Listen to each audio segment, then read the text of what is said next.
friends. So one of the big ways that I keep my grocery costs down is by utilizing my freezer. With the help of my freezer, I can lessen my food waste and take advantage of sales. But those things are only saving me money if I actually use the food that's in my freezer. If it just gets lost in the back of the freezer and never used and gets freezer burned and ends up having to go in the trash, then it becomes a waste of money. So every so often I like to intentionally go through my freezer and see what's been in there for a long time and make a plan to make sure that I use it. So in this video, I'm making several meals using up ingredients that are in my freezer and some that have been in my freezer for a really long time. My hope is that this can give you some ideas or inspiration on how to use up foods that might be hiding in the back of your freezer so they don't go to waste. With that said, let's get straight into the first delicious meal. Y'all, I'm having one of those days where I am struggling to get started on dinner.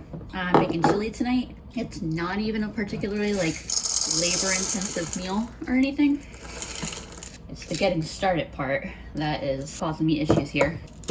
But so there's about 3/4 of a cup of black beans and about 3/4 of a cup of kidney beans.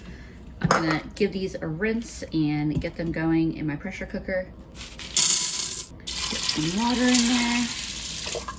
And I'll let these cook for 35 minutes on high pressure.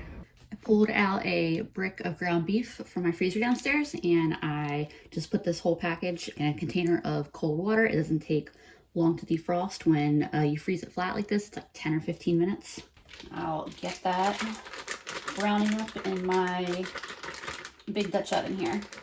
I also cut up 1 big onion and a red bell pepper. I'll probably also grab a hot pepper or 2 from my freezer and cut those up as well. I have 2 cans of diced tomatoes, and then normally I add a 28-ounce can of tomato sauce, but I didn't have any and I didn't want to go to the store just to get some.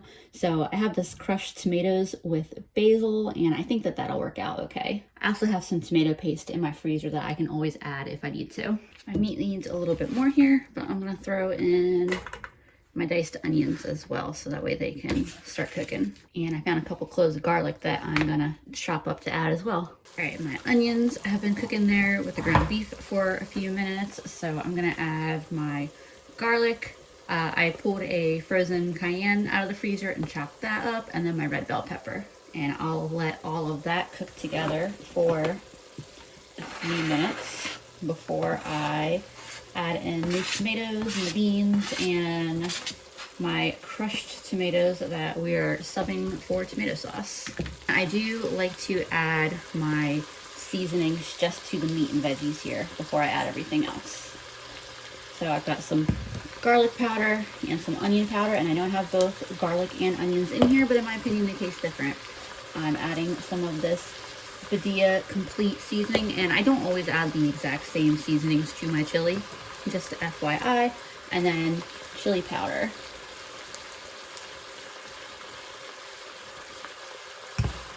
This smells so good at this point. Here are my drained beans, or making a mess with them. I do drain them, but I don't worry about rinsing them. Now I'll add in both my cans of tomatoes. And then there's the crushed tomatoes. I feel like the consistency is close enough to regular tomato sauce so that it will be just fine. My chili may just have a slightly more rustic texture. Honestly, that sounds good to me. Who knows, maybe this will be how I want to do chili next time also. Now all that's left is to pop a lid on this and let it just cook for a little while and let all those flavors meld together. I don't really have an exact time I like to let it cook for. I'm just gonna pop the lid on, put the heat on real low, go do some other things that I gotta do, and I'll come back and check on it in a little bit. All right, y'all, I'm back to finish up the chili. I probably left it covered for 20 or 30 minutes. Didn't check on it at all during that time. I just tasted it. It is a little bit under seasoned right now. Other than that, it tastes pretty good. I'm gonna add in some Worcestershire sauce, a little more chili powder, and I think some of this Cajun seasoning blend will be a nice addition. I very rarely measure out spices, so sometimes I get it perfect the first time, other times I just need to adjust it to taste. All right, this is just about done. I think all I'm gonna add is a little bit more salt, because I haven't actually added much salt. When I'm adding a lot of canned tomatoes and stuff, I like to see what it's gonna taste like with all those things added before I add in too much salt. And then this is just some hot sauce that I made. I'll stir this up, give it one last taste, but I think that it will be good to go. Yep, that did the trick. So heat's going off and this is ready to get ladled into bowls. All right, a little drizzle of sriracha on top, some Wisconsin extra sharp cheddar, and a dollop of cream cheese, and this is ready to be enjoyed. Hey friends, for dinner tonight, I'm using some sausages that I pulled out of the freezer. But the first thing I'm gonna do is get some rice started. I'm gonna be doing kind of a rice and veggies and chickpea skillet kind of thing, I guess. I'll do just a little bit more than a cup. Try like a cup and a quarter. I'm gonna rinse this real quick. I'm gonna put a bit of bouillon in this rice. Had I thought about it before literally this very minute, I had a container of pork broth that I could have defrosted and used for this. But that's okay. I took it out of the freezer and I will use it for something tomorrow. Give this a quick little stir and add some water. So per usual, this is a dish that I am winging a little bit. I made a dish recently that was like a rice, chickpea, and asparagus skillet, and it had sliced pork chops like served over top of it, and it was really, really good. And so it was an idea I wanted to play around with. I think any protein would be good in it. I just happened to be using pork again this time. I think chicken would also be great. I think steak could be fine. And I think it would probably also be absolutely great as a vegetarian dish, or even a vegan dish actually, since you would presumably just use vegetable broth, and if you're not adding the meat, that's the only animal product. I have one of my large pans heating up. These are mostly thawed, and I'm gonna start cooking this sausage up with the meat, or with the onions. There's no casings on these, so I should be able to cook them and kind of just chop them up just like I would regular ground sausage. Here's what my onions and sausage is looking like right now. I just gave my asparagus a good rinse. Where I originally came up with this dish the first time around is I was looking for ways to use asparagus that didn't rely on baking it. And so I just was Googling around different ideas, read a few different recipes that sounded interesting, and then decided to just throw something together based off of that. I didn't put any tomatoes in it the last time I made it, but I think that they're gonna be really good. We did a birthday cookout for Andrew over the weekend, and I had bought tomatoes with the intention of slicing them for burgers, and guess what we forgot to do? But that's fine, because now I got tomatoes to use for dinner. So absolutely zero complaints there, and I don't think anyone missed the tomatoes that much. Since Andrew is a spring baby, this is probably a good moment for me to mention just really quick that I actually started recording this video back in the springtime. So if any of the references to like time of year I say don't make sense, that's why. I cut the ends off the asparagus because they can be a little chewy. And then now I'm gonna cut this into like fourths, and then toss that in the pan.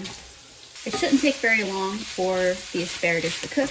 Probably could have cut it into just a little bit smaller pieces, but it should work out fine. I'm not ready to add the tomatoes yet, but I'm gonna go ahead and get one of them chopped up for now, so that way it's ready to go in. I haven't decided if I'm gonna use both tomatoes yet. I'll get this one chopped up and see like how much it looks like. I have a feeling I'm gonna use two of them though, because once I add all that rice and with all of that asparagus and then the full can of chickpeas, I think this one tomato is kind of gonna disappear in the dish. Turns out I'm still undecided about the tomato, but in the meantime, I'm gonna, hey, this isn't chickpeas, one sec. Now I got the right beans. Granted, I kind of like pinto beans in just about anything, so I'm sure that wouldn't have been too disappointing. But I'm glad I caught that before I popped the can open. I'll also get these tomatoes in here now. That way I can decide whether I want to cut up that second tomato. I definitely do. One moment, please. All right, here's the other one. I was just telling Andrew earlier today about how I cannot wait until my summer garden is in full swing. I think I have 4 or 5 different kinds of tomatoes. And I'm gonna be on the lookout in local groups, seeing if anyone is giving away or trading any of the maybe the more interesting varieties that I don't have. I have a lot of really interesting pepper varieties, hot peppers specifically, but I don't have a whole lot of tomato varieties yet.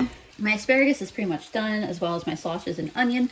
So I'm just gonna let this cook all together for a couple minutes, let those tomatoes and chickpeas get nice and hot. I'm also gonna get a little bit of seasoning in this, but I won't season it too heavily until I see how that rice is. I'm about to add the rice, but I want to have a quick bite of it before.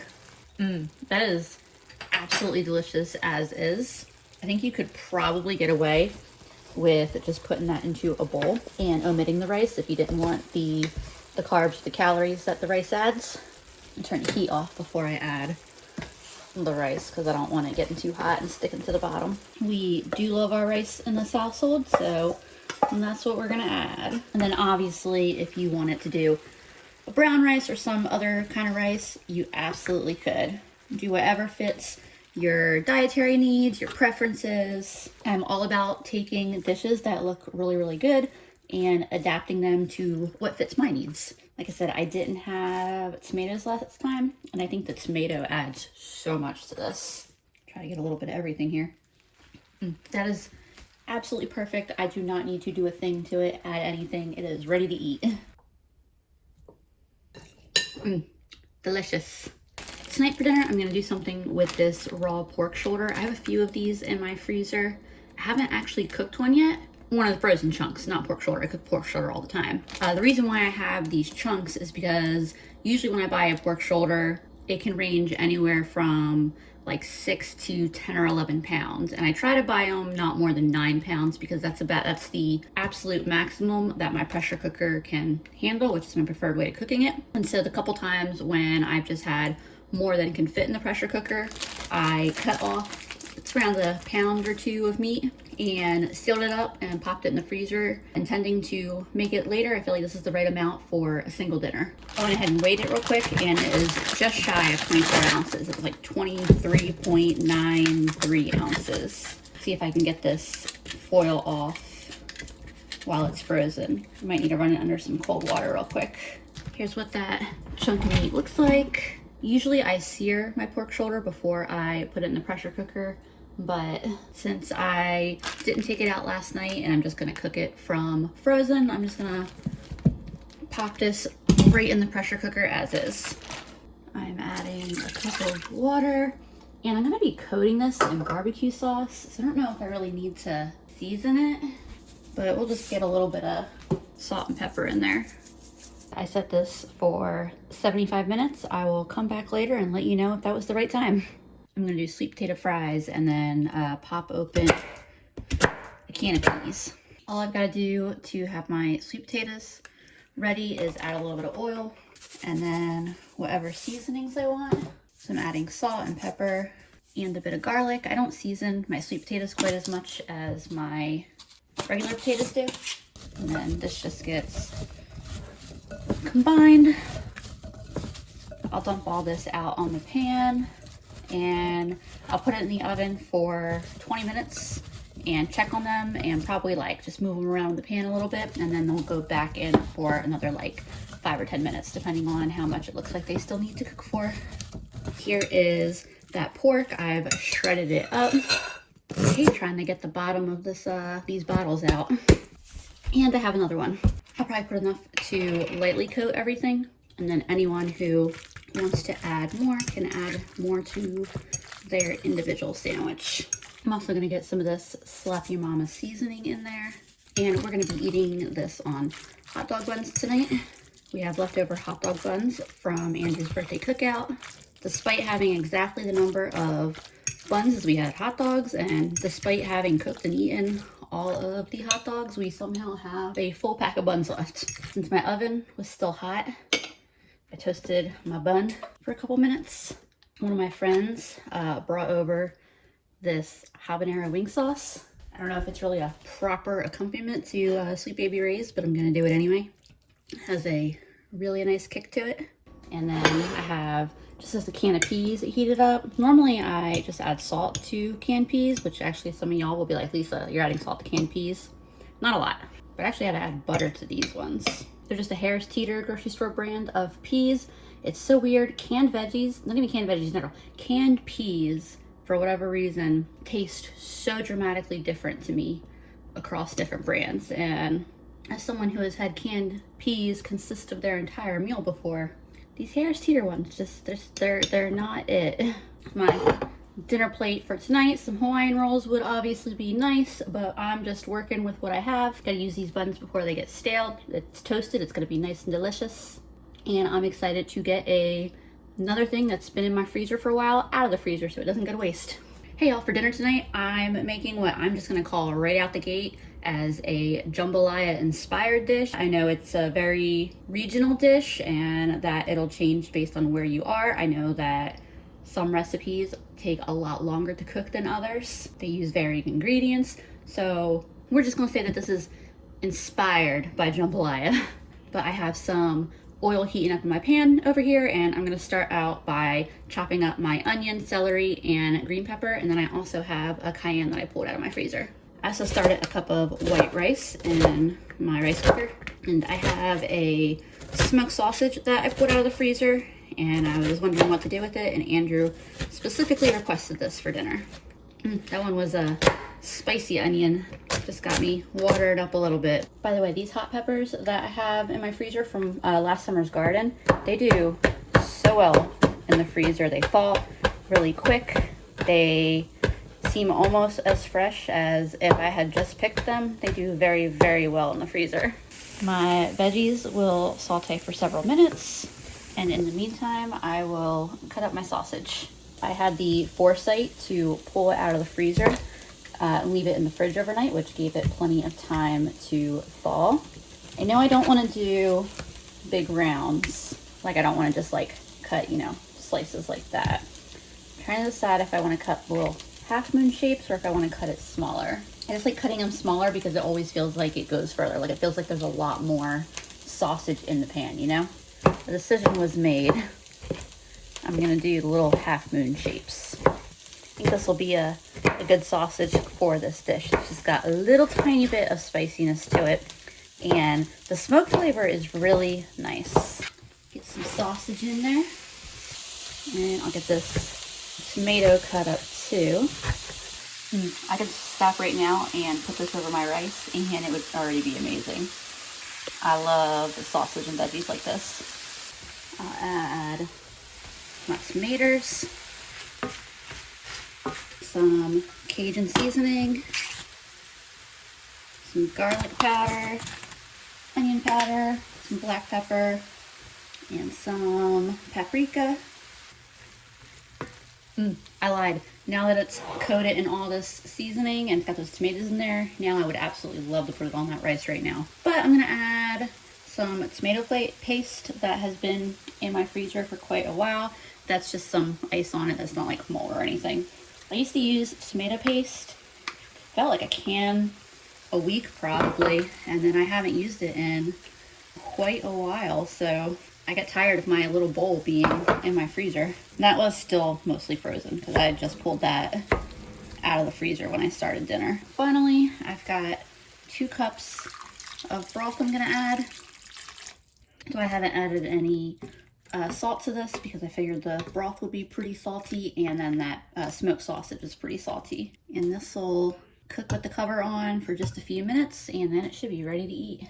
I just popped the top off of this and turned the heat off, and I gave it a taste, and it is absolutely delicious. I'm not sure if we're adding the rice directly to it. I think that's what we're probably gonna do, but I'm gonna ask Andrew what he thinks. All that's left is to add my rice. Andrew came out and tasted this, and he was super happy with it.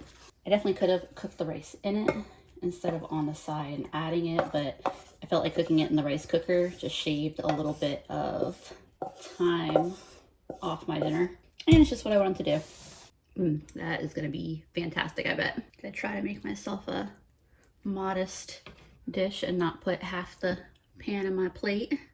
Happy eating. I wanted to show y'all my grocery trip I did today real quick. I spent $15.24. This was all at Harris Teeter grocery store. I got a bunch of markdowns. Anytime Harris Teeter does their cheese sale, I stock up. So it's buy two, get three free. So it ends up being 5 bags of shredded cheese for $7. I know some people don't like shredded cheese. They prefer the block because of the starch they put on the cheese, but I've never had any problems with this cheese melting, so I get it. I got a couple different kinds of cheddar, a mozzarella and provolone, a whole milk mozzarella, and then Italian. I think I'm going to use the Italian for my ravioli tonight. I got their sub rolls. I'm going to use them for like a garlic mozzarella bread of some kind with $2 off sticker. It came to $1. I think we'll probably have a salad with dinner. So the garden salad here with the $1 off came to $2. And then the veggie lovers here one was on sale for $3.50. So with the $2 off, it was $1.50. And both of them look pretty decent as long as we eat them in the next couple days. Onions weren't on sale. They've just been regular price, $1.99 lately. But Harris Teeter has had the nicest looking onions of any of the grocery stores I go to, so that's where I've been buying them lately. The Brussels sprouts were on sale for $2.50, and then with $2 off, that made them 50 cents. Tomorrow, I think I'm going to do like a roast veggie tray with something for dinner. I don't know what yet, but I'm going to do roast veggies. And then the pickles here had a $4 off sticker. These refrigerated pickles, Andrew and I love these, but we don't get them very often because it's just not worth it for us to pay $5 for a container this size. But for $1, we will absolutely enjoy these. Hey friends, you can see I pulled out a pound of ground beef and then this 12-ounce package of sausage patties. I'm not going to use these as sausage patties. I'm going to thaw everything and then mix the two meats together and make some meatballs. I told Andrew I was making meatballs and he's a genius because he goes, ooh, meatball subs? And I realized, yes, that is exactly what we're doing. My original plan had been to make meatballs and ravioli and like a garlic bread and a side salad, and that's just too dang much. It's getting kind of late. It's a random weekday night. Meatballs is way more achievable, and I can always just make the ravioli tomorrow, start earlier, not worry about making meatballs with them. I love the idea. Andrew's a genius. So I'll thaw these by putting them in some cold water. I've got my ground beef and my pork sausage thawed out. I was a little bit worried that the pork sausage was going to be kind of freezer burn, that I was going to have to toss some of it. It looked a little freezer burn through the packaging, but now that it's thawed, it looks fine, it smells fine. You know how like freezer burn stuff kind of gets that like stale freezer smell? It didn't have any of that going on. So I think it is going to be good, especially with all of the delicious flavors we've got going on here. I don't know how the breakfast sausage got just kind of like forgotten in my freezer for so long, especially because it's in my main upstairs freezer, the downstairs one. So it's like more easily accessible. So it's a bunch of minced garlic that I just added. I'm not really following a recipe. I'm just kind of winging this. So hopefully it turns out great. These are breadcrumbs, standard grocery store, Italian style. Adding 1 egg. I think I'm actually gonna add a second egg. I was like, that's almost 2 pounds of meat. Let's add 2 eggs. That is powdered Parmesan. And then I do have some more of that. I'm gonna add a little more. This was a pound of grated Parmesan that I got on closeout for $1.25. I've been doing really good at my local Food Line on the closeouts lately. Also gonna add in some of this garlic and herb like flavor concentrate stuff that I got from the Dollar Tree, as well as some onion powder, some pepper, a little bit of salt. I know I put fresh garlic, but let's get some garlic powder in there too. Some Badia complete seasoning, and then let's just throw a little extra oregano in there. I'm gonna mix this up real quick and I will be right back with you. Here's what that looks like all mixed up. I have a sheet pan here that I just very, very lightly sprayed with cooking spray. I feel like there's gotta be enough fat content in these for them not to stick, but just in case, it won't hurt. I have my oven preheating to 400. By the way, I don't think I showed y'all my little spice rack that I got. I don't know how obvious it was before how cluttered and crowded my that little tiny strip of counter there was, because all of those spices just sat on the counter. But I got that little spice rack. I've been meaning to buy one for such a long time. I'm the kind of person that I overthink my purchases, and so when I decide I want something, a lot of times it takes me forever to actually get it. But this is the one I got, and so far I really like it. I need to make some actual like nice labels for the spices, and I need to refill a bunch of those jars that are cannibalized from an old spice rack I had, but so far I'm really happy with it.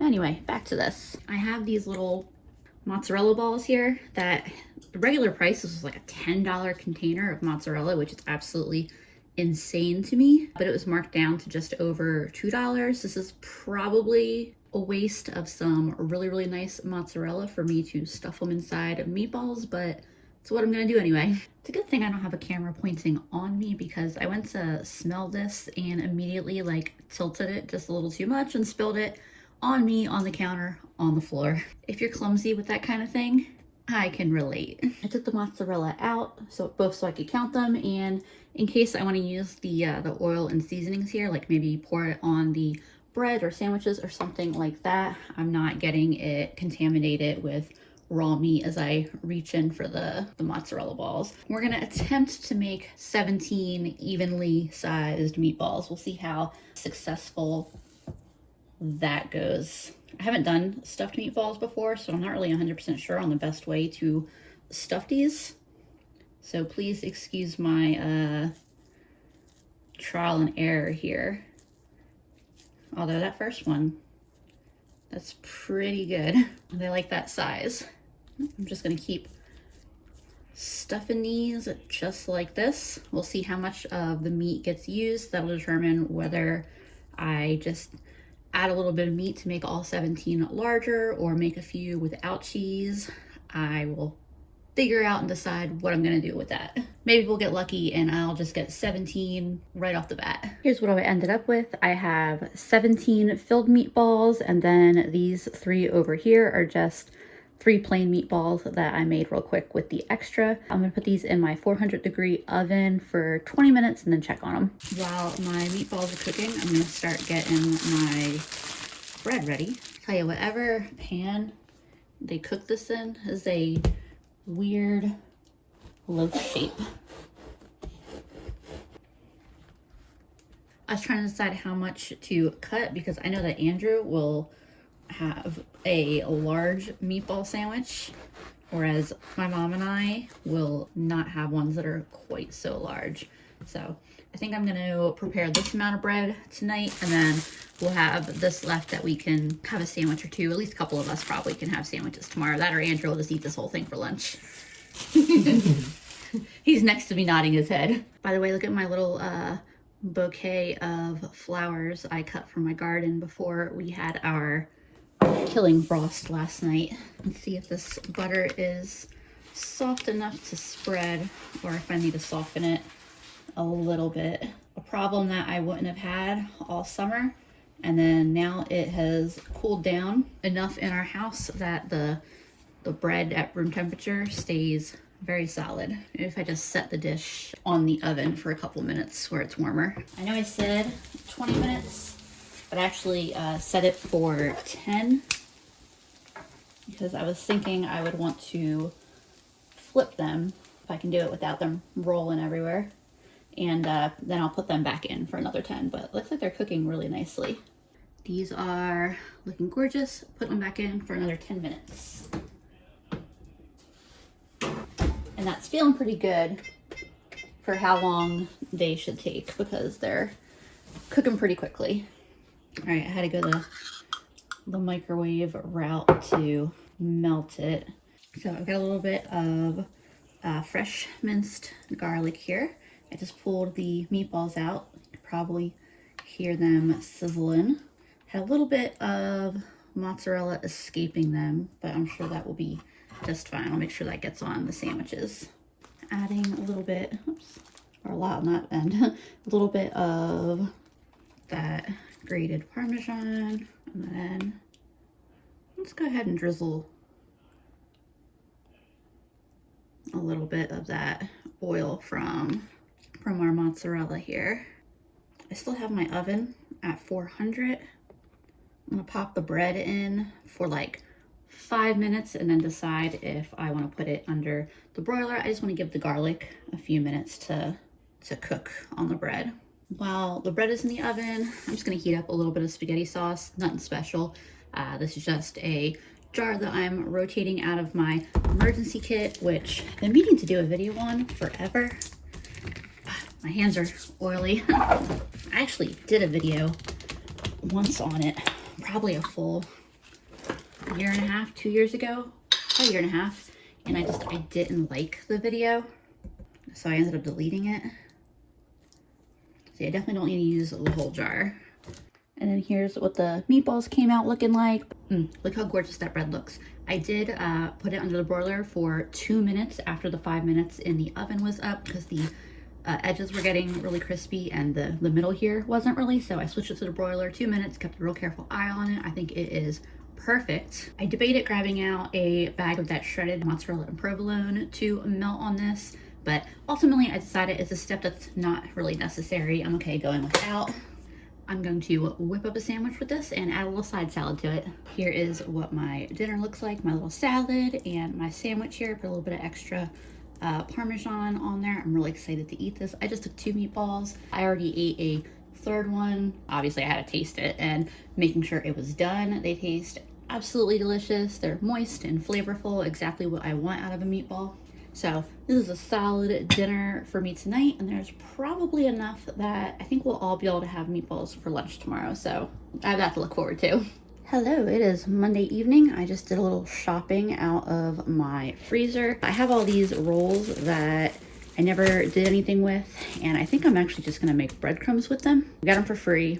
They were left over from some event, and they've been in my freezer forever, and I haven't taken them out to use, so I think I'm gonna make breadcrumbs with them and then do something with that. This chicken, it's 8 pounds of chicken leg quarters that I got for $4, so I'll put that in my fridge and let that thaw out.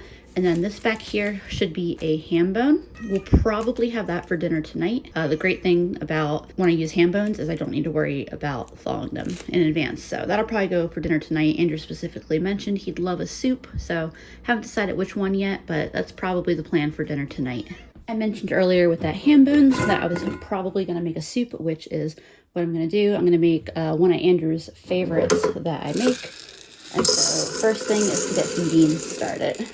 I'm using pinto beans, but there are any number of beans that this would be delicious with. So northern beans, kidney beans, they would also be really great. I'm gonna do like 1.5 cups of beans. I'll give those a rinse real quick. There's my rinsed beans. I'm adding a few cups of water on top of that. And I'm gonna cook these for 25 minutes.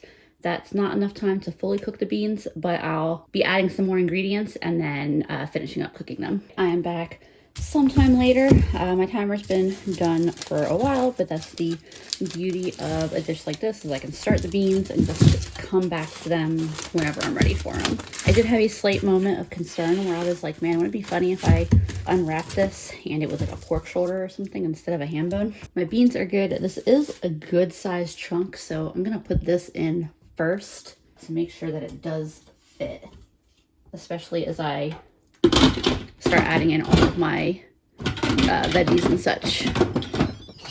There we go. So it does fit. I'm also gonna add 1 quart of water in now, and then I'll turn this on to saute just to start heating up that liquid while I cut my veggies up. Now the downside to that ham bone being so big and taking up so much room, especially compared to when I just use a ham steak or something to make a soup like this, is that it takes a lot of the available volume I have in the pressure cooker. So I don't know if I'll be able to add quite as many veggies as I normally do. I'm gonna try to get this amount in. Usually I'd probably do like another couple extra carrots or something, but I'm gonna start on this and hopefully this all fits. Got the carrots and the celery and the peppers all cut up. Look how beautiful the black Hungarian pepper was. This is a mix of jalapeno and black Hungarian. The black Hungarian was my like surprise one that I loved growing. Now it's just time to see how many of these potatoes I can get in. I skipped this last couple little potatoes because this is really full. Last thing I'm gonna do before popping the lid on is season it a little bit. I'm putting a little bit of bouillon into it, some onion powder, black pepper, and some garlic. Just throw a little Badia Cajun seasoning in there as well. I'm popping the lid back on this for 10 minutes. My soup should be done cooking. I did let it naturally release the pressure for a little bit, but I'm gonna go ahead and manually release the rest. Okay, there we go. It was pretty much ready to drop anyway. Smells great, and the first thing that I'll do is pull that ham bone out. When I froze this, I intentionally left a whole bunch of meat on it, so that way I would be able to cut it off and add it back into whatever soup I was making. I'll let this cool down for just a couple minutes so that way it's easier to cut. And in the meantime, I'll give my soup here a taste and decide if I need any more seasonings. Wow, I just tasted that, and that ham really flavored the soup, and it's got really nice heat from those peppers I added. Like, it's the kind of soup where like it warms you from the inside. Like, it's not overly spicy, but it has a warmth and a heat to it. I'm trying to decide if there's anything that I think it needs because it is really good. The only thing I think I'm gonna add is a little bit of this Campbell's Flavor Up caramelized onion stuff that I got, flavor enhancer essentially, that I got from the Dollar Tree. I heard a lot of people didn't like these, and the best advice I have to give is treat it like bouillon. A little bit in a dish goes a long way. If I didn't have this, I'd probably add a little bit of Worcestershire to it. That was a really great addition. It gave it just that little bit of like extra umami that I wouldn't say it needed, but complemented it really, really well. So all I gotta do is cut the ham off the bone here, add it back to the pot, and it'll be ready to serve up. And I was able to get a decent amount of ham scraps off of there. So now I have those cut up and mixed in, and I will start putting this in bowls. Here's what that soup looks like served up. Lots of veggies, beans, ham, and just a really delicious broth. It's been 24 hours since I took those chicken leg quarters out of the freezer, and they are still so frozen. So I'm gonna give them another day to defrost. And I pulled this out of my freezer, and honestly, I pulled it out and I was like, I don't even know what the heck this is. It's what I'm gonna be better about for 2024. I'm gonna be better at labeling things, what it is and the date I put it in. I'm 95% sure that this is half a pound of ground pork sausage. Because it is in one of these little just like sandwich bags and not a freezer bag, I can almost guarantee that what I did is I used half a pound for dinner and I put the other half pound in the freezer, and I put it in this little baggie figuring, oh, I'm gonna use that sometime in the next week. So it's okay that it's not in a regular freezer bag because it's only gonna be in there super temporarily. To be fair, I've had this in there for quite a while and it doesn't have like freezer burn and stuff like that on it. But I'm gonna put this in my fridge and I'll use this for dinner tonight, and I'll plan to make that chicken tomorrow. I decided I'm gonna make kind of a sausage and lentil stew for dinner because I have a lot of lentils that I need to use up. Unlike the chicken, the sausage thawed out very, very quickly. I'm making this in my Instant Pot, but it'd be pretty easy to make in like a heavy pot, like a Dutch oven or something too. I just turned the saute function on my pressure cooker. A lot of times, I don't love the saute function. Even on the lower setting, it cooks so hot and there's just not a lot of space in the bottom of the pot. But for an amount of sausage like that half pound, I'm perfectly satisfied doing it in the bottom of the Instant Pot. Also dicing up some onions and throwing that in there to cook with the sausage. While the sausage and onion finish cooking, I'm going to chop up my carrots to go in. I also grabbed those 2 little potatoes that I couldn't fit in yesterday. I don't normally put potatoes in this, but these really need to get used up, and this is definitely the kind of dish that tossing a couple potatoes in will be great. It'll thicken it up a little bit. They won't be too noticeable in there, but that's fine. At least they go somewhere, right? Other than the trash or the compost. I like my carrots to be not like super big chunks, but I definitely want to know when I'm eating them. My meat is cooked and my carrots are softened. Not carrots, my onions are softened. That sausage really didn't put off enough grease that I'm worrying about needing to take any out. So now I'm gonna get some water in before it starts sticking to the bottom too much. I'm adding 3 cups of water total. I added in a little bit at first just to make sure that there's nothing sticking on the bottom. Put the extra water in, and I'm leaving it on the saute function so that way it can continue to warm up. I've also got all my carrot pieces cut up. When I'm cutting them in these big chunks, it's very, very quick to chop them up, so I'm adding them to the pot. And then the little bit of potato I have, I'm just cutting up into little cubes with my little bit of potato that's getting tossed in. Usually I'd put in a can of tomatoes, but I have all of this random assortment of tomatoes that are some of the last that I pulled from my garden. And I figure I might as well add these instead. I was kind of worried that this would be like way less than what's in a can, but I actually feel pretty good about this amount. I'm gonna add these in too. I'm adding in 1 cup of rinsed lentils, which is about half a pound of lentils. You could add in 3 cups of chicken broth instead of water.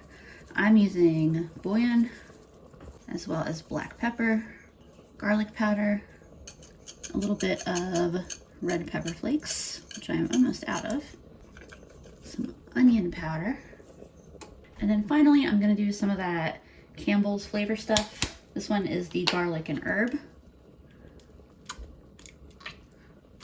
There are 3 flavors of that the Dollar Tree sold, so I got 1 of each. 2 of them I have open in the fridge right now. The 3rd one is some type of mushroom one that I have not opened yet, but it took a couple times to really get used to them and their flavor profiles, but I am really enjoying them now. Those are all the ingredients.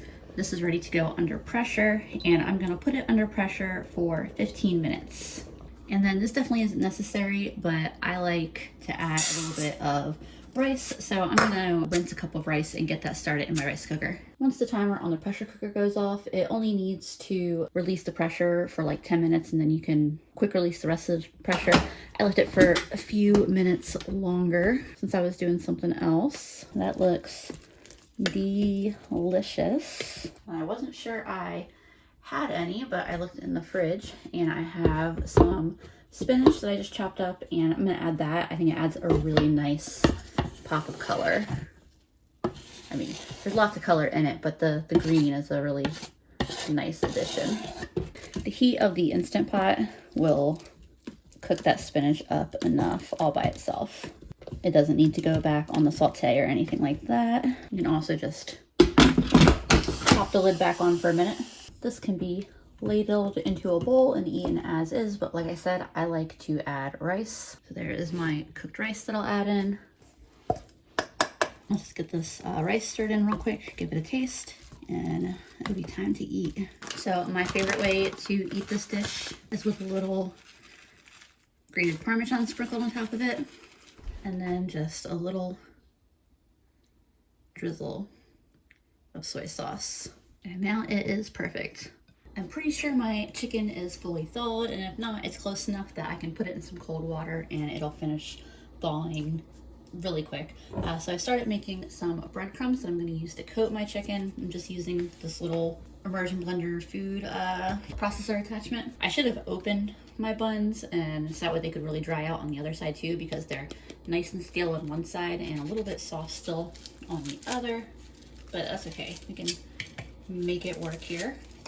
I'm just going to make enough breadcrumbs right now to coat my chicken, and then I just run these through until they're the consistency I want. Whoops, there goes the blade. I'm gonna add a little bit of oil to this. Mix that in really well. I'm also adding a nice little bit of this grated Parmesan. Just started my oven preheating. I set it to 425. I'm also gonna add in some salt, pepper, garlic powder, onion powder, and a little bit of cayenne. And mix that all up. I'm hoping they're all gonna fit on this pan.